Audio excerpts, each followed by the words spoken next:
म्हातारा एका गावातून जात असतो आणि त्याच्याकडे 3 मोठ्या थैल्या असतात, प्रचंड वजनदार थैल्या असतात. आणि तो त्या गावातून जात असतो, त्याला शेजारच्या गावात जायचं असतं, तर तो त्या गावात विचारपूस करतो की बाबा रे, माझं हे ओझं वाहणारं कोणी मला भेटेल का. आणि मग त्या गावामध्ये एक अत्यंत प्रामाणिक सचोटीने मेहनत करणारा एक तरुण असतो.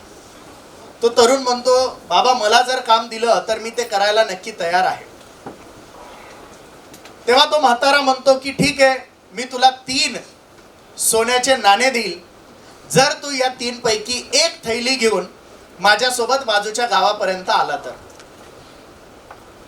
पोरगा तयार होतो. पोरगा एक थैली स्वतःच्या खांद्यावर घेतो, चालायला लागतो. चालता चालता त्याला असं वाटतं की यार, हा म्हातारा ना माझ्यावर अविश्वास दाखवतोय, हा सारखा माझ्यावर लक्ष ठेवतोय आणि याला डाऊट आहे हा पळेल की काय.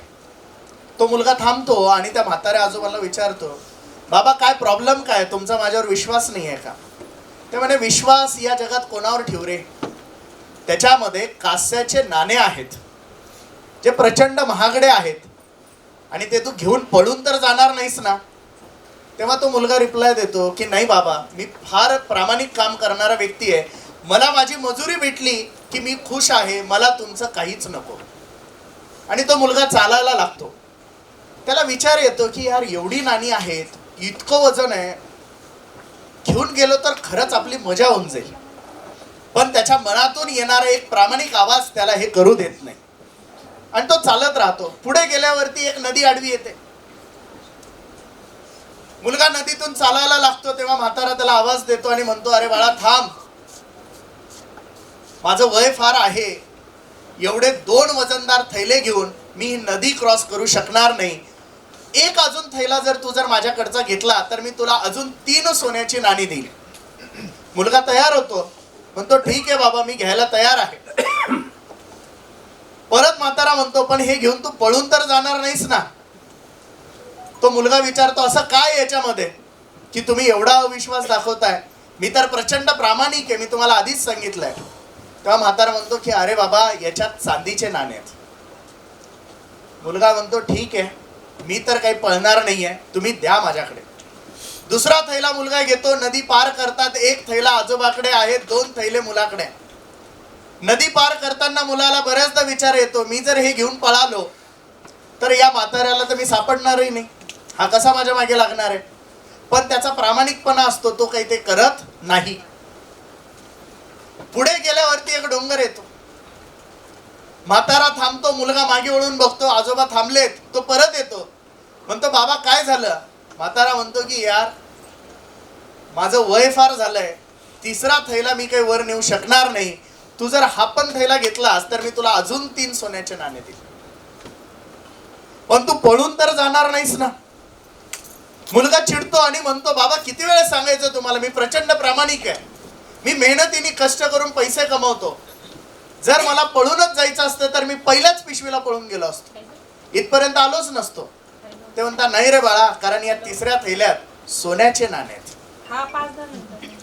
आता मात्र मुलगा तो 3रा थैला उचलतो आणि चालायला लागतो.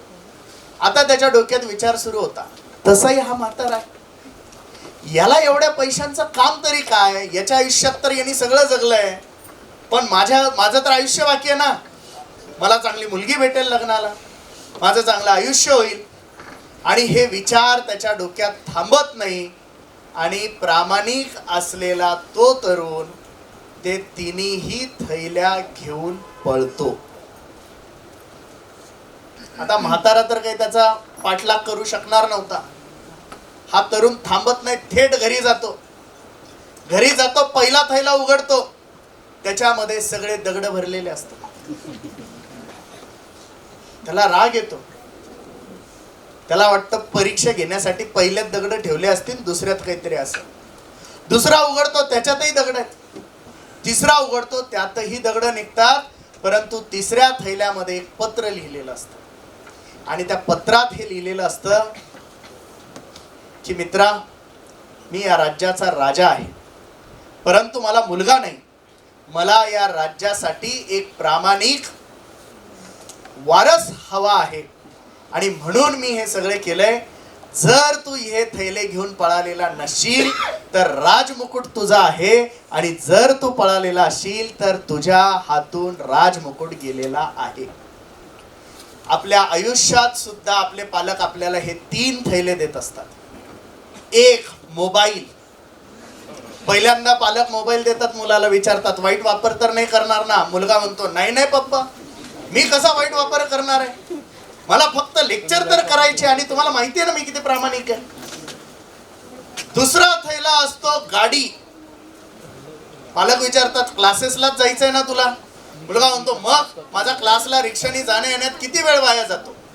जर तुम्ही मला गाडी दिली तर मी 10 मिनिटात क्लासला पोहोचेल, 10 मिनिटात घरी येईल, माझा वेळ वाचेल, माझा प्रचंड अभ्यास होईल. आणि तिसरा थैला असतो ते म्हणजे आपले मित्र, आणि स्पेशली अपोजिट जेंडर असलेले मित्र. जर नीटच्या प्रवासामध्ये तुम्हाला कोणी चोर बनवत असेल, जर नीटच्या प्रवासामध्ये जर तुम्हाला तुमच्या फोकस पासून कोणी दूर घेऊन जात असेल, तर तुमच्या आयुष्यात हे 3 थैले आहेत: मोबाईल, गाडी आणि नको असलेले मित्र. जर हे 3 गोष्टी जर तुम्ही टाळल्या तर तुम्ही आयुष्यामध्ये कधीही चोर बनणार नाही, आणि तुमच्या सुद्धा डोक्यावरती नीटचा मेडिकल सीटचा मुकुट येईल, अंगावरती ॲप्रॉन येईल, आणि गळ्यामध्ये स्टेथोस्कोप येईल.